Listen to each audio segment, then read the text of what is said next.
नमस्कार,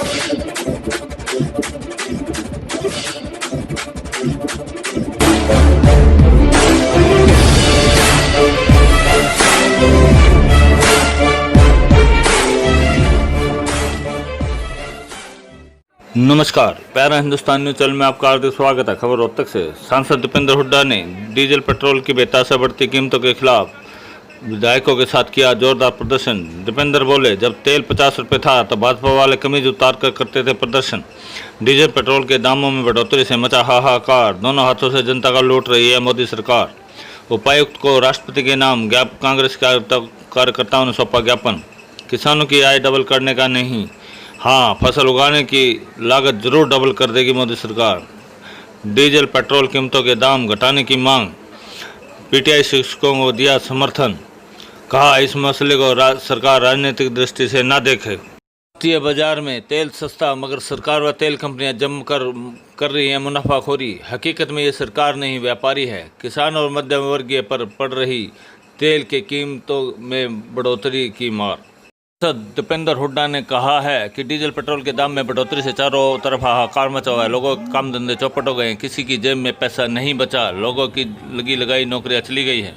केंद्र और प्रदेश सरकारी संकट के समय में भी दोनों हाथों से आम जनता को लूट रही है। अंतर्राष्ट्रीय बाजार में तेल सस्ता है, इसका फायदा आम लोगों को देने की बजाय सरकार व तेल कंपनियां जमकर मुनाफाखोरी कर रही है। लघु शौचालय का गेट न खोलने से कुपित हुए महम के पूर्व विधायक आनंद सिंह डांगी।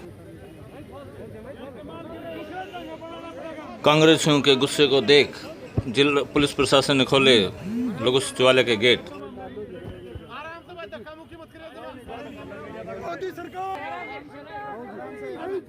सुबह सांसद व सीडब्ल्यूसी सदस्य दीपेंद्र हुड्डा रोहतक में पत्रकार से बात कर रहे। उनका कहना था कि इस सरकार ने बेरहमी से देशव्यापी तेल के दाम बढ़ाए हैं।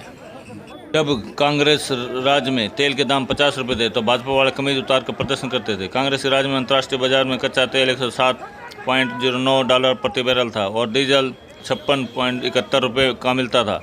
कांग्रेस सरकार महंगा पेट्रोल डीजल खरीद कर आम जनता को सस्ते में देती थी। उन्होंने कहा कि आज कच्चे तेल की कीमत $40.66 प्रति बैरल और डीजल 80 रुपये से ऊपर है, यानी कच्चे तेल का दाम आधे से भी कम है। तेल कीमतें रोज रिकॉर्ड तोड़ रही हैं। खेती का ज़्यादातर काम डीजल पर निर्भर है। सिंचाई से लेकर ट्रांसपोर्ट तक में सबसे ज़्यादा डीजल पर इस्तेमाल होता है।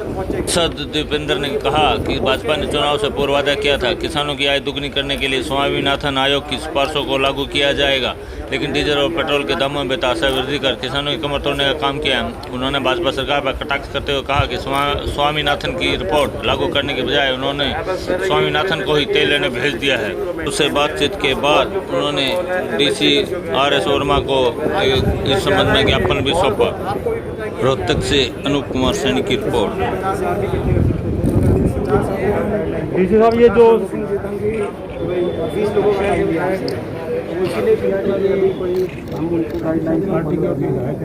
50 रुपये डीजल था, जब क्रूड ऑयल का भाव अंतर्राष्ट्रीय मार्केट में $110 था तब 50 रुपये में डीजल था। आज क्रूड ऑयल 30 के लगभग है और डीजल का जो रेट है वो 80 के आसपास है। आप अंदाज़ा लगा सकते हैं उस समय भाजपा को बहुत तकलीफ थी कि डीजल 50 पे कैसे पहुंचा। आज अगर 50 पे पहुंचा देंगे तो लोग धन्यवाद करेंगे इनका। तो किसान की खास तौर पे किसान को चोट पहुंची है, हर वर्ग को चोट पहुंची है इससे। और इसके साथ साथ ये जिस तरह से बीजेपी सरकार सत्ता में आने से पहले कमीज काट के प्रदर्शन करती थी और 35 रुपये पेट्रोल डीजल देने का वादा करती थी। जब 50 रुपये पे पहुंचे थे डीजल पेट्रोल, उस समय जैसे कि कहा गया कि कमीज निकाले कहते थे 35 रुपये दिया जाएगा। सरकार आते ही बहुत ही महंगाई की मार, आपकी बात भाजपा सरकार और आते ही हम कम करेंगे, मगर उसके बाद अंतर्राष्ट्रीय बाजार में तो डीजल कच्चे तेल की कीमत तब से ही डाउन चल रही है। आपको याद होगा जब प्रधानमंत्री पहला चुनाव था दिल्ली में, उनके प्रधानमंत्री बनने के बाद, तो दिल्ली में उन्होंने कही थी कि भाई मेरी किस्मत अच्छी है कि अंतर्राष्ट्रीय बाजार में जो है कच्चे तेल का भाव इतनी तेज़ी से गिर रहा है। उनकी तो अच्छी थी, मगर देश के लोगों की कब अच्छी आएगी, ये इसके लिए कितना और इंतजार करना पड़ेगा। हमारा मुख्य उद्देश्य था जो कोरोना के इस संकट के मुश्किल के समय, एक और तो अंतर्राष्ट्रीय बाजार में आज तक सबसे रिकॉर्ड सस्ता कच्चा तेल पहुंचा है, दूसरी ओर पूरी दुनिया ने अपने अपने के देशों ने अपनी अपने आवाम को, अपनी जनता को उसका सीधा लाभ, सस्ता डीजल पेट्रोल करके सीधा लाभ पहुंचाने का काम किया। मगर हमारे देश में ये उल्टी गंगा बह रही है। यहाँ रिकॉर्ड महंगा डीजल पेट्रोल आज तक कभी इतना महंगा हुआ नहीं। आज़ादी के बाद जितना पेट्रोल डीजल लगभग 80 के आसपास दोनों डीजल और पेट्रोल जिस रफ्तार से बढ़ा है, पिछले 21 दिन में लगातार दाम में वृद्धि हुई। केवल कोरोना के पीरियड में डीजल में 15 रुपये की बढ़ोतरी हुई है लगभग। इसको लेकर हमने अपना विरोध व्यक्त किया है, क्योंकि ये समय तो था लोगों को कुछ ना कुछ राहत देने का। ये घोषित भी हुआ था कि 20 लाख करोड़ की एक पैकेज दिया जाएगा, मगर वो देने की बजाय आप सबसे मैं सवाल पूछता हूँ, किसी के पास कुछ एक पैसा भी पहुँचा हो, 1 रुपया भी पहुँचा हो, देने की बजाय लोगों की जेब से निकालने लग रहे हैं। तो लोगों की जेब से निकाल के वो 20 लाख करोड़ इकट्ठा करके वो किसको देंगे, ये आज सोचने का विषय है। सीधा लाभ पहुँचाए, इसमें हर वर्ग प्रभावित हुआ है, गरीब, किसान, मध्यम वर्ग, पत्रकार बंधु, सभी वर्ग। मगर सबसे ज़्यादा अगर किसी को परेशानी हुई है तो किसान इस समय, क्योंकि बुआई का सीज़न चल रहा है। बुआई में हर तरीके से आपको पता है डीजल का उपयोग किसान करता है।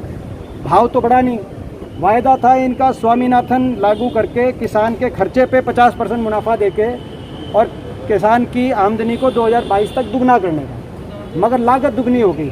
2014 में 50 पे डीजल पहुंचा था, आज वो 80 पे पहुंच गया और 22 तक 100 पे पहुंचता दिखाई दे रहा है। स्वामीनाथन की जो रिपोर्ट थी उसको इन्होंने कहीं जो है किसी फ्रीज़र के अंदर रख दिया है। स्वामीनाथन गया तेल लेने, स्वामीनाथन की रिपोर्ट को भी तेल का भाव बढ़ा के तेल पिला दी। तो हर तरीके से हर वर्ग को इन्होंने चोट पहुंचाई है डीजल पेट्रोल महंगा करके। तो मुख्य विषय ये था।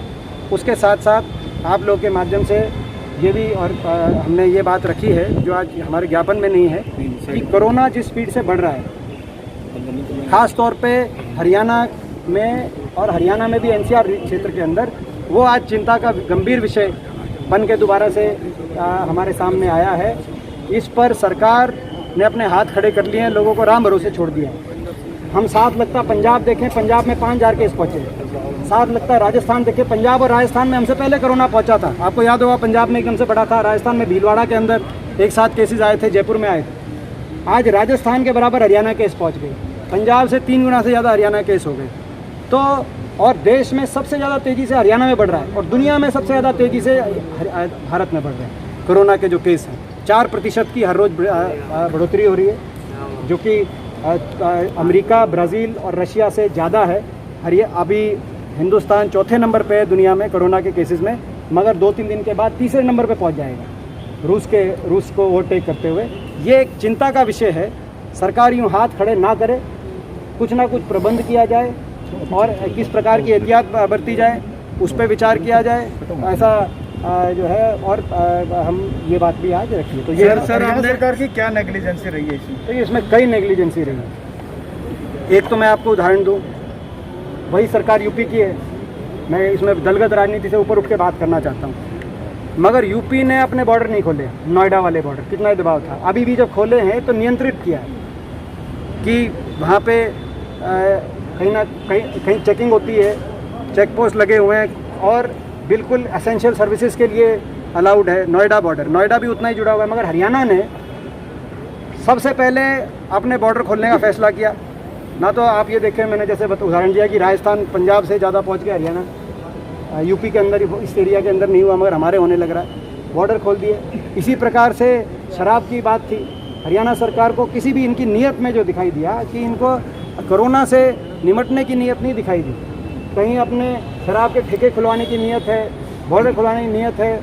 और जब टेस्टिंग की बात आई, बार बार मैं मांग कर रहा हूँ, मैंने चंडीगढ़ भी मांग करी थी, 3 मांग उठाई थी मैंने चंडीगढ़ प्रेस वार्ता करके 1 हफ्ते पहले। जिस दिन अमित शाह जी ने, गृह मंत्री ने मीटिंग ली, बैठक दिल्ली में, सारे एक हो गए, केजरीवाल जी भी, कांग्रेस, सारी पार्टियां, और 3 फैसले लिए कि टेस्टिंग 3 गुना करेंगे। दिल्ली की जो टेस्टिंग है वो बढ़ाकर 20,000 के लगभग टेस्टिंग हर रोज़ की पहुंचा दी गई। टेस्टिंग का रेट आधा करेंगे और जो प्राइवेट के अंदर इलाज करा रहा है कोरोना का, उसकी फीस कैपिंग करेंगे। मैंने 3 मांग अगले दिन चंडीगढ़ से उठाई थी कि कोई दिल्ली या भादुगढ़ बॉर्डर में, दिल्ली के अंदर आप टेस्टिंग बढ़ा रहे हैं, मगर भादुगढ़ बॉर्डर में या गुड़गांव में जो कोरोना तो कोरोना है, वो कोई बाउंड्री देख के इधर उधर नहीं है। यहाँ भी, यहाँ हरियाणा में उससे दिल्ली से ज़्यादा स्पीड से बढ़ रहा है। कम है केसेस अभी दिल्ली के मुकाबले, मगर स्पीड उससे ज़्यादा है। तो ये तीन चीज़ें जब गृह मंत्री जी वहाँ बैठक लेके उन्होंने वहाँ पे एकजुटता से दिल्ली सरकार और केंद्र सरकार ने वो किया, तो हरियाणा में भी करना चाहिए था। आज भी अंततः हरियाणा में भी करना पड़ेगा ये।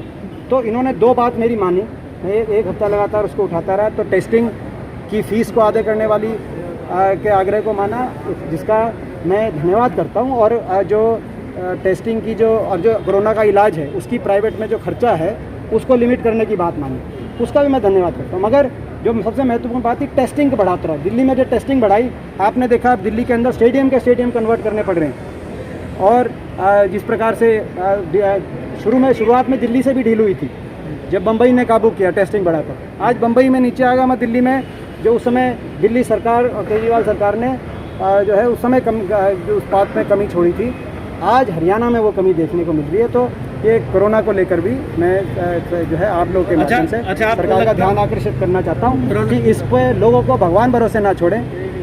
पहले कह रहे थे कि भाई सारी का लॉकडाउन 1 में कहा कि भाई सब कुछ बंद है, लॉकडाउन 1 में कहा था कि सब कुछ बंद, लॉकडाउन 2 में कहा कि भाई ये तो खुला है मगर वो बंद है, लॉकडाउन 3 में कह दिया वो तो बंद है और ये खुला है। फिर अब जो है लॉकडाउन अभी अनलॉक में कह दिया सब कुछ खुला है, आप अपने अच्छा बड़ौदा हल्का को लेकर सर क्या कुछ राजनीति कांग्रेस पार्टी की? बड़ौदा के अंदर जो चुनाव जिस दिन नतीजा आएगा उसी दिन से हरियाणा की खट्टर सरकार, जेजेपी और भाजपा की सरकार की उल्टी गिनती शुरू हो जाएगी। जो 6 साल इस सरकार ने जिस प्रकार की इनकी नीति रही है, जिसकी वजह से हर वर्ग परेशान है, बड़ौदा के अंदर मुंह तोड़ जवाब बड़ौदा के मतदाता इस सरकार की उन नीतियों को देने जा रहे हैं।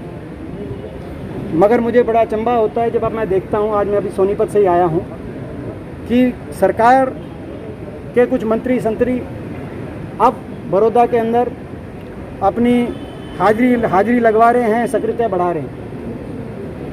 अचंभा इसीलिए होता है कि 6 साल बड़ौदा ऐसा विधानसभा क्षेत्र निकला, 6 साल तक ना तो मुख्यमंत्री जी एक बार गए, हरियाणा के जो मौजूदा मुख्यमंत्री हैं 6 साल उन्होंने बड़ौदा में कदम नहीं रखा, और ना ही कोई इनके कोई मंत्री जिन्होंने किसी ठोस कार्यक्रम किया हो बड़ौदा के। तो 6 साल तक क्या ये विधानसभा क्षेत्र हरियाणा के मानचित्र पे नहीं था?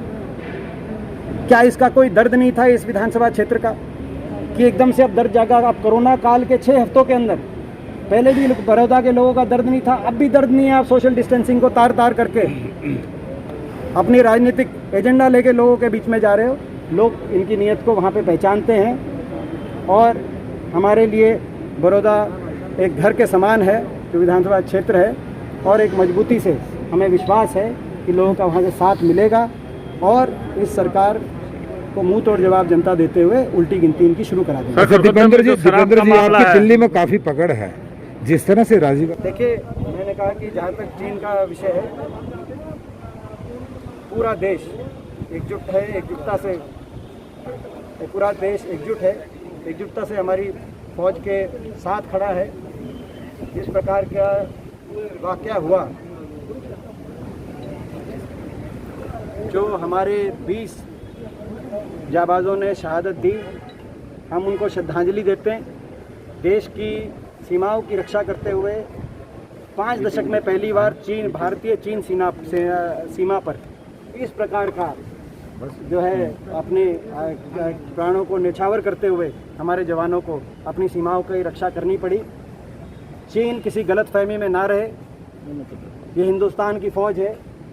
पूरी दुनिया ने इस फ़ौज को सबसे मजबूत, बेहतरीन, सशक्त और जाबाज फ़ौज के रूप में स्वीकारा है और माना है।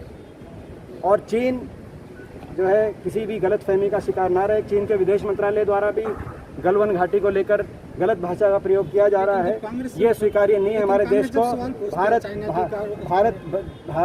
भारत को इस प्रकार की भाषा स्वीकार्य नहीं है। भारत जो है अपने स्वाभिमान की, अपनी सीमाओं की रक्षा करना जानता है, हमारी सेना जानती है, और इस मामले में लेकिन पूरा देश एकजुट है। और पूरा देश देश तो सरकार से, सरकार कहती है कि इनको सेना पे सवाल कर रहे हैं ये लोग। मेरा सवाल सर मैंने जैसे कहा कि इस मामले पे पूरा देश एकजुट है और हमें विश्वास और उम्मीद है। नहीं, सेना पे क्यों डाल देती है सारी, जब कांग्रेस नहीं, पे सवाल जिस तरह करते हैं, विदेश सेना पे डाल नीति देती है, नेपाल जैसा कंट्री आकर, नेपाल जैसा कंट्री इस तरह की भाषा बोल रहा है और वहाँ जो मिलिट्री लगा रहा है, तो कहाँ की विदेश नीति? ऐसा है कि ये आप जो है, हम इस विषय पे जो मैंने बोलना था वो बोल दिया। नहीं, आप वरिष्ठ सांसद हैं, जो विदेश नीति है इस गवर्नमेंट की, ऐसा है, नेपाल जैसा कंट्री बाउंड्री पे सैनिक लगाता है और जो है जबरदस्ती है अपने नक्शे को अमेंड कर देता है। इसमें कोई दो राय नहीं है कि बहुत सी विदेश नीति को लेके बहुत सी जो ऐसी बातें हैं जो सरकार को कैसी देश के बातें सामने बताइए रखनी ना चाहिए, सरकार को देश के सामने रखनी चाहिए और सारे देश को विश्वास में लेना चाहिए, ताकि देश एकजुटता से चीन का मजबूत जवाब दे सके।